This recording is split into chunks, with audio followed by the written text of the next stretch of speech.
Et on se retrouve avec l'équipe qui a traversé le tableau. Dorian Demeyer, Thomas Van Boss. Alors, ils ont perdu. La casquette, on ne vous voit pas. Sa casquette à l'envers, c'est parfait. Alors, ils ont perdu juste avant. Vous avez vu ce match contre Benjamin Tison et Joanne Bergeron. Alors, les gars, d'abord, qu'est-ce que vous avez pensé de votre journée? Est-ce que vous êtes content de votre journée? Est-ce que vous êtes content de votre dernier match? Pour revenir sur la journée, elle est quand même vachement positive. On fait quart de finale comme aux Pyramides, en ayant un très bon niveau de jeu, donc c'est quand même vachement positif. Après, le dernier match, forcément à chaud, je vais te dire qu'on est un peu déçus, mais pas forcément de regrets parce qu'il n'y avait pas la place aujourd'hui, en tout cas, je pense. D'accord. Et justement, j'ai commenté le match avec Simon.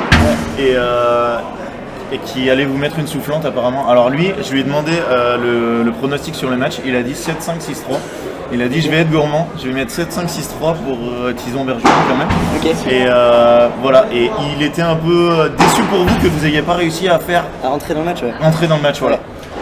Et est-ce que c'est dû aux autres matchs que vous avez joués avant et du coup les profils des joueurs très différents de ceux de Jo et Ben, ou voilà, c'est la journée, la longueur de la journée dure de se mettre dans ce troisième match? Moi je pense qu'il est forcé de constater que physiquement il y a vraiment une grosse baisse de régime. Vraiment quand je vois ce qu'on a été capable de produire contre Ritz Pécry et là ce qu'on a été capable de produire, vraiment je pense qu'il y a un travail physique à faire. Vraiment. C'est que là vraiment on sent qu'on n'est pas explosif, on se protège, on se projette pas. Merci beaucoup. Ouais. On se projette pas beaucoup vers l'avant comme normalement on le fait. Ouais. Mais j'en ai parlé avec Simon justement. Ouais. Le problème c'est que vous avez joué à 9h sur le premier match. 10h15. 10h15. Donc vous vous levez à 8h, 8h, ouais. Échauffement, etc. Premier match, vous gagnez au super taille, donc quand même un match assez long. Deuxième match, vous gagnez à 14h, il faut manger, etc. Vous n'avez pas le temps de repasser à l'hôtel. Vous enchaînez votre dernier match à 19h30 contre des joueurs qui sont pros tous les deux. J'ai envie de te dire que c'est que à cause de ça du coup. Hein. Écoute, c'est cool, mais c'est impossible que vous profitiez de ce match comme si vous jouiez une demi-finale demain contre eux. Oui. Premier match de la journée en vous échauffant que pour ça. Oui, et, tout à fait. Donc le match va commencer, vous inquiétez pas, je vais vous mettre le score. Je vais suivre le live score en même temps que je parle avec Dorian et Thomas. Et voilà.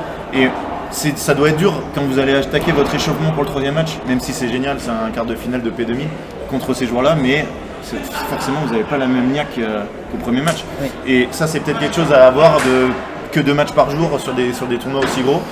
Réduire un peu le plateau encore, et si on veut vraiment faire l'élite de ce tournoi, faire que 2 matchs. Oui. Qu'est-ce que vous en pensez? Je suis d'accord avec toi. Ouais, complètement, parce que là nous forcément on part en 16e. Donc, en plus vous jouez un match de moins qu'eux. On a un match de moins qu'eux, forcément on s'arrache pour le gagner en 8e, parce que forcément c'est des équipes qu'on a envie de battre tout le temps, et pour avoir de la constance et surtout jouer ces paires-là. Et du coup forcément on est un peu éméché physiquement. Éméché non, parce éméché, que je pense non. que t'as pas bu d'alcool aujourd'hui, émoussé.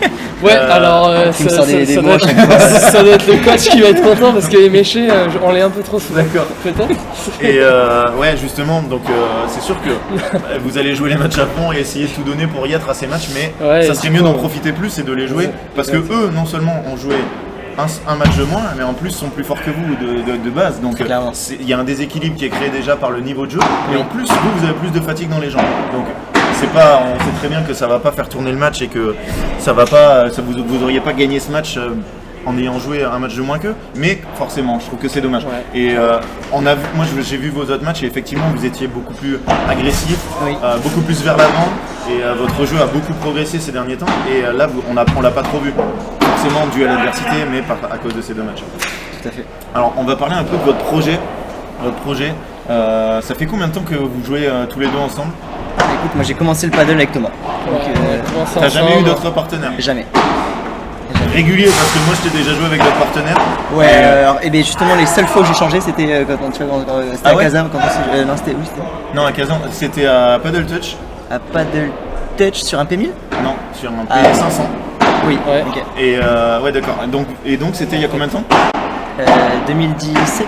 Ouais, Okay. été 2017, on a découvert le paddle été 2017, on joue encore au tous les deux. tennis. exactement. Ah, c'est génial. Et on a arrêté le tennis en gros au bout de 6 mois après le padel. Okay. On a commencé à faire que du padel. Et alors racontez-nous un peu votre projet, votre structure, comment ça se passe, parce que ça c'est vraiment un truc nouveau oui. Et c'est génial. Du coup on a eu la chance d'être pris en main, si je peux dire, par Jean-Thomas Perroux. Ouais. Du coup on s'entraîne avec lui à Bordeaux de base, et puis lui il a la volonté au-delà de joueur de commencer à coacher. On s'entend super bien avec lui et du coup boum, ça s'est fait un peu naturellement. On a la chance d'avoir des personnes qui nous aident, telles que notre club, Big Padel, Cyril Gaillard, Claude Frucot, enfin on a toute une structure autour de nous qui vraiment nous permet de nous entraîner, de faire des matchs comme on le veut, en réduisant les frais. Enfin, oui, vous êtes aidé financièrement, vous êtes aidé aussi au niveau padel, vous avez un coach qu'à vous. Exactement. Mais le volume horaire d'entraînement par semaine par exemple, c'est quoi tous les deux? Que ce soit ça dépend, mais en soi on est à 3 entraînements dans la semaine, padel. Okay. Là c'est un poil compliqué de le faire parce qu'il y a tous les tournois qui s'enchaînent, donc forcément on va moins travailler des choses spécifiques et on va plus chercher à jouer. Okay. Et après la partie physique, on va la reprendre vers janvier pour réattaquer toute la saison de tournoi à partir de mars. Et quels sont vos objectifs tous les deux? Ah, c'est une très très bonne question parce qu'on les a fixés. Génial. L'année dernière, on a eu la chance en fait d'avoir un entretien avec Stéphane Matteux qui est préparateur mental et qui s'occupe de la team Winamax. C'était énorme d'avoir cette chance-là. Du coup, tu nous as fait fixer des objectifs. Ouais. Ok. Et quels sont-ils? Voilà. Si vous pouvez les dire, hein. Bien sûr, ne dévoilez pas des plans secrets de faire le World Padel Tour l'année prochaine. Mais en soi, on s'est fixé un objectif sous 2 ans avec l'académie. De rentrer en septembre 2022 dans le top 10 et pourquoi pas aller chercher quelque chose en haut. Ça, je précise, c'est l'objectif long terme. Mais c'est l'objectif, gros objectif long terme qu'on s'était fixé du coup. À court terme, on aimerait au moins intégrer le stage de l'équipe de France. Et on avait fixé de gagner notre premier P1000, c'est fait. Ouais. Donc, génial. Et puis d'aller l'objectif c'est de gagner un maximum d'équipes hyper solides comme on a pu faire Pécry, toutes ces équipes-là et d'aller chercher plus haut par la suite. Ok, en tout cas c'est top de vous voir évoluer. Moi je vous ai joué à différents niveaux de votre progression. Maintenant ça va être plus compliqué parce que le problème c'est que je perds trop tôt. J'ai pas de chance de vous jouer, il faut que je m'inscrive dans des tournois un peu plus faibles où je pourrais peut-être vous jouer. Mais en tout cas c'est top avec votre projet, avec JT, avec tous les gens qui vous aident. Si vous avez des choses à dire, dites-les parce que vous êtes en direct. Donc si vous avez des gens à remercier, des gens qui vous ont suivi, voilà, c'est votre moment. Très clairement, du coup, d'abord notre club, Big Padel. On a commencé là-bas, c'est notre club à vie. C'est la famille. C'est la famille. Bonjour au Big Padel, très bon club à Bordeaux.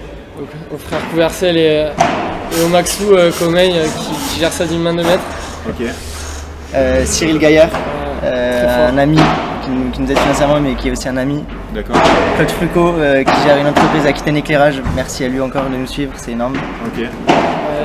Et enfin la famille, les amis, ceux qui sont là, qui regardent les directs et tout ça. C'est top. En tout cas, merci beaucoup les gars. Merci à toi Mario. Vous avez bien mérité de vous reposer. Alors ne finissez pas éméché, même si vous êtes émoussé. Demain, il y a encore des matchs, je crois que classement, ça compte beaucoup. C'est très important, alors, pas seulement pour les points, mais pour votre projet, de faire des matchs. Il y a encore des très belles équipes à jouer. C'est surtout ça. Voilà. Et en plus, vous aurez la chance d'être reposé, d'être à égalité avec vos adversaires. Et profitez bien demain. Merci beaucoup à toi en tout cas. Merci beaucoup. Dans plein de tournois. Merci à vous. Allez, bonne soirée les gars. Merci Mario. Merci. Allez, bon courage. Merci.